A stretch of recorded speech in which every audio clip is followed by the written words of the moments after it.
Intimacy is the glue between meaningful relationships. Intimacy is defined as close familiarity or friendship. It is closeness between people in personal relationships. Intimacy is necessary for healthy, meaningful relationships. In most Romance languages, the word for intimate refers to a person's innermost qualities. Intimacy is absolutely not synonymous with sex. Sex can build intimacy, but it's also far from the only indicator of intimacy. Intimacy can be experienced through all 5 layers of the body.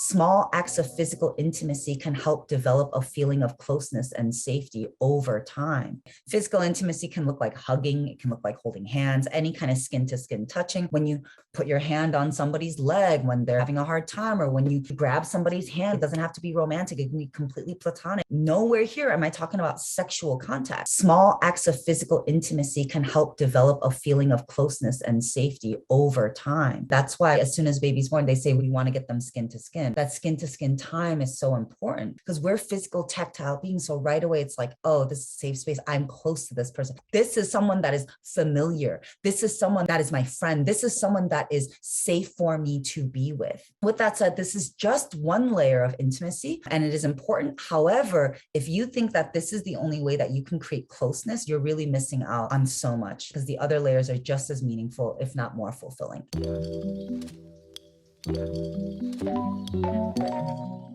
Energetic intimacy refers to experiential intimacy. This is where people bond over shared activities, playing, working, creating, problem solving, doing what we're doing together, being in this space together. We are bonding over a shared activity. We're learning, we're working together, we're sharing ideas. This is energetic or experiential intimacy. Exchanging energy and experiences with each other creates new memories, and it accelerates bonding with people.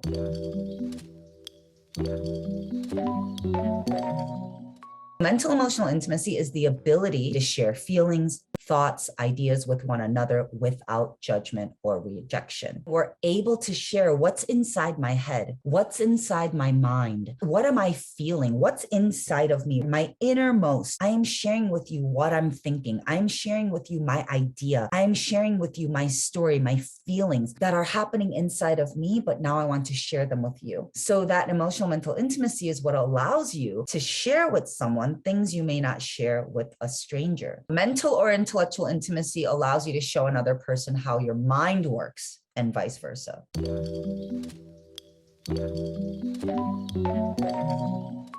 Let's talk about spiritual intimacy. Spiritual intimacy can refer to sharing religious ideas and beliefs, but it can also mean sharing belief systems or values. Your beliefs and your values can align around religion, but it can also align around lifestyle, health, wellness, mindset, etc. So spiritual intimacy is a real thing as well.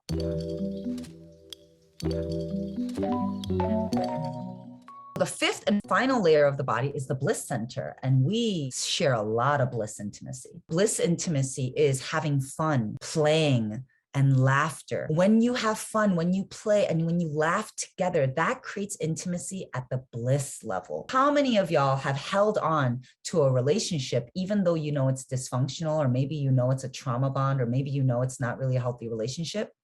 But then you're like, oh, but we have so much fun together. Oh, but we laugh so much. And then you hold on to that layer of intimacy when maybe everything else is completely unhealthy. Sharing blissful moments do create lifelong memories, and they deepen bonds because they hit you in the heart center. But that's also what makes a trauma bond harder to get out of.